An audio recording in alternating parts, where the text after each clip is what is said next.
नमस्कार। आज हम एक काफी अनोखी कहानी पर बात करने वाले हैं। शीर्षक है द गोस्ट मदर। जी। ये कहानी हमें एक श्रोता के भेजे संग्रह से मिली है और मतलब ये मातृत्व, घरेलू हिंसा और मुश्किल फैसलों पर सोचने को मजबूर करती है। बिल्कुल। कहानी की शुरुआत होती है फिल नाम के एक आदमी से। वो देर रात सड़क पर है और उसे बियांका दिखती है। हाँ, बियांका, वही जिसकी कुछ दिन पहले मौत हो चुकी थी। सोचिए जरा। हाँ, मतलब कोई आम भूतिया साया नहीं है ये। फिल देखता है कि बियांका का भूत अपने पुराने टूटे फूटे घर की तरफ जा रहा है। और वो पीछा करता है। खिड़की से झांकता है तो अंदर का मंजर वो बहुत परेशान करने वाला है। क्या देखता है वो? 2 बच्चे उदास से, उनका पिता हेनरी नशे में धुत पड़ा है और उन बच्चों की देखभाल कर रही है बियांका की आत्मा। बाप रे, मतलब मौत के बाद भी वो माँ अपने बच्चों के पास है। लेकिन ये हेनरी की लापरवाही भी दिखाता है ना। बिल्कुल। फिल तो हैरान है। वो बियांका से पूछना चाहता है कि भाई तुम्हारी मौत कैसे हुई है, क्योंकि गांव में किसी को पता नहीं है असलियत। पर बियांका कुछ बताती नहीं, वो गायब हो जाती है। सही। और फिर कहानी में तनाव तब बढ़ता है जब बच्चे बीमार पड़ जाते हैं। हाँ, और वो जो पिता है हेनरी, नशे में, पैसों की तंगी में, वो उन्हें अस्पताल ले जाने से साफ मना कर देता है। कितनी बुरी बात है। बच्चों की हालत बिगड़ती जाती है और तब बियांका का भूत फिर से सामने आता है। और इस बार कुछ बहुत ही असाधारण होता है। क्या? बियांका मतलब अपने बच्चों को बचाने के लिए इतनी बेताब है कि वो हेनरी के शरीर पर कब्जा कर लेती है। क्या कह रही हैं?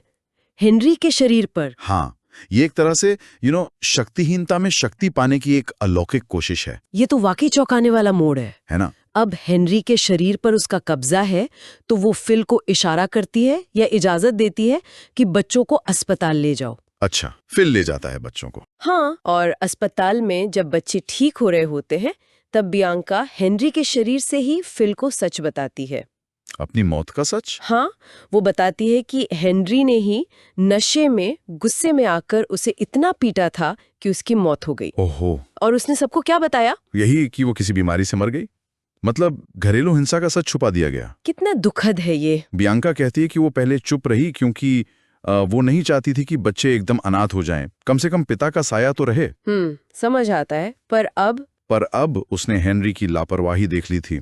उसे लगा बच्चे उसके भरोसे सुरक्षित नहीं हैं। और यहीं पर फिल एक बहुत ही अजीब सुझाव देता है। क्या? वो कहता है कि बियांका हेनरी के शरीर में ही क्यों नहीं रहती, बच्चों की देखभाल करने के लिए। है?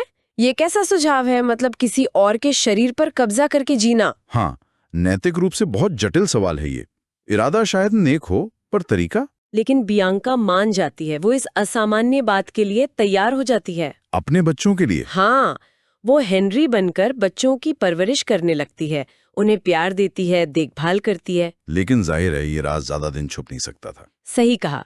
हेनरी का एक दोस्त था जो शामन था, मतलब ओझा टाइप का। हाँ। वो भाप लेता है कि हेनरी के साथ कुछ गड़बड़ है। उसे लगता है कोई बुरी आत्मा का साया है। उसे ये नहीं पता कि ये बियांका है? नहीं, वो तो हेनरी को मुक्त करने के लिए झाड़ फूंक शुरू कर देता है। ओहो। अब बियांका जो हेनरी के शरीर में है, वो इस सब से बचने के लिए भागती है और भागते भागते एक ऊंची चट्टान से कूद जाती है।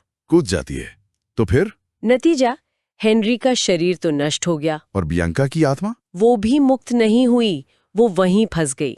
मतलब बच्चों को बचाने का रास्ता उसे और बड़ी मुसीबत में डाल गया। कितनी दुखद बात है, अंत बहुत दुखद है। हाँ, कहानी के आखिर में बियांका की वो फंसी हुई आत्मा फिर फिल के पास आती है। मदद के लिए? नहीं, इस बार एक आखिरी गुहार लगाने कि फिल उसके बच्चों का देखभाल करे, क्योंकि अब वो खुद कुछ नहीं कर सकती। और फिल मान जाता है। उसने ये सब देखा था।